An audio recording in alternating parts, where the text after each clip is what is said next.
Welcome to this short guide on how to formulate a strong hypothesis. In this session, we'll walk through what a hypothesis is, why it matters, different types, and practical steps to draft, test, and refine one. Think of this as a roadmap to turn curiosity into a clear, testable research statement.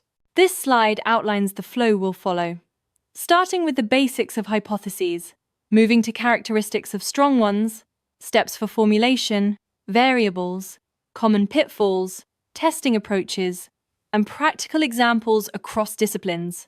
Each section builds on the previous one to help you create hypotheses that are focused, testable, and useful.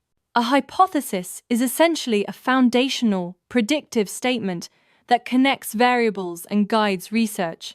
A strong hypothesis is measurable and falsifiable, so it can be supported or refuted by evidence, and it should be grounded in prior knowledge or observations to give the study a clear starting point and rationale. Hypotheses matter because they give research direction, shape methodology, and help solve problems by focusing inquiry on specific relationships. Testing a hypothesis advances knowledge by confirming or challenging existing ideas, and it provides a framework for meaningful data analysis, rather than wandering through observations without purpose. There are several common types of hypotheses to keep in mind.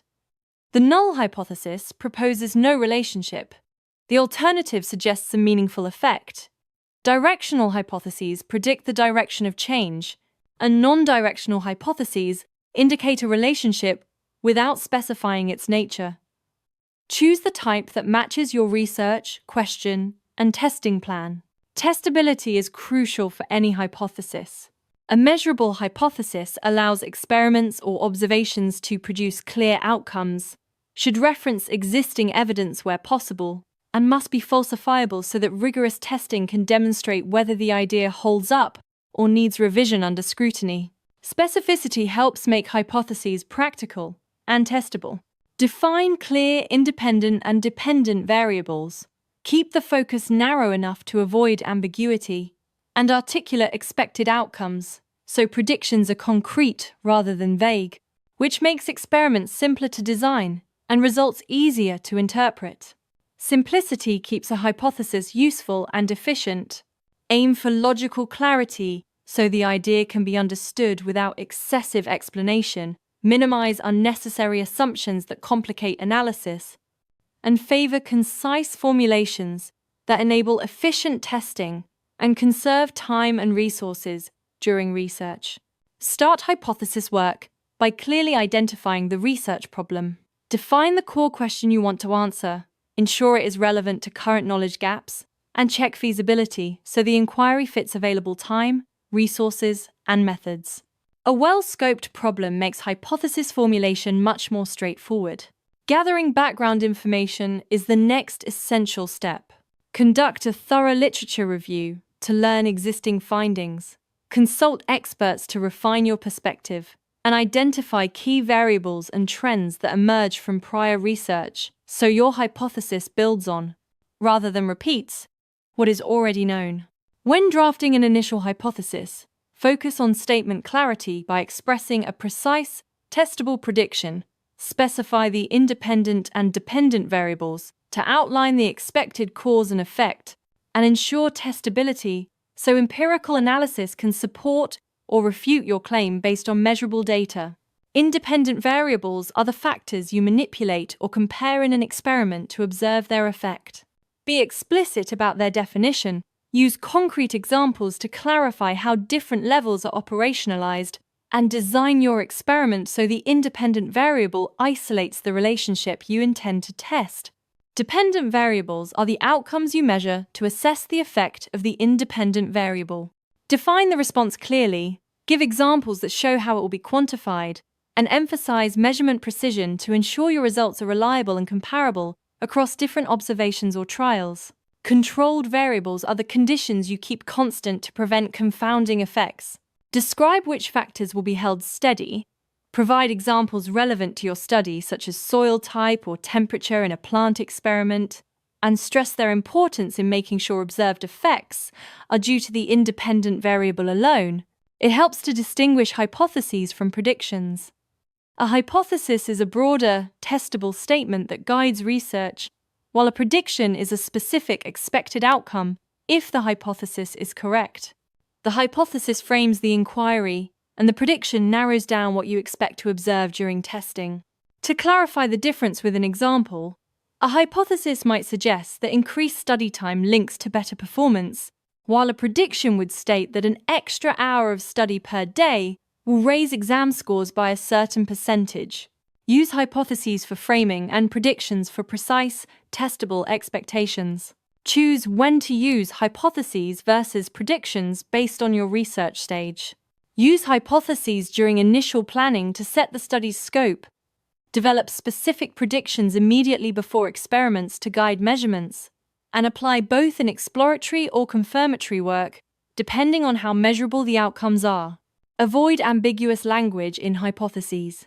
Vague terms like better or effective, unspecified variables, and inconsistent phrasing lead to confusion and make results hard to interpret. Strive for clarity in wording, precise definitions of variables, and consistent phrasing across study documentation and protocols. Overly broad hypotheses try to cover too much and suffer from lack of focus, testing difficulties, and reduced reliability. Broad scope often requires excessive resources, complicates methodology, and can produce diluted or inconclusive findings, so narrow the scope to improve clarity and scientific value. Ignoring preliminary research is a common trap. Skipping foundational literature can cause baseline ignorance, miss important trends, and produce weak rationale. Always review existing knowledge so your hypothesis is relevant, avoids repeating work unnecessarily, and stands on a credible intellectual foundation. When conducting initial research, perform a background study to identify gaps and contradictions, define dependent and independent variables clearly to ensure testability, and run a feasibility check to confirm the hypothesis can be tested with available resources, data access, and appropriate methods. Gather feedback early and often. Share your hypothesis with peers for constructive critique. Consult stakeholders who may be affected or have domain knowledge, and actively seek out potential biases. Diverse perspectives help refine clarity, identify blind spots, and strengthen the overall design before testing begins. Be prepared to revise the hypothesis based on findings. Align it with collected data when preliminary results suggest adjustments. Simplify language to improve communication and focus, and increase specificity if needed to make the hypothesis more actionable and measurable for follow-up experiments. Practical examples help make concepts concrete.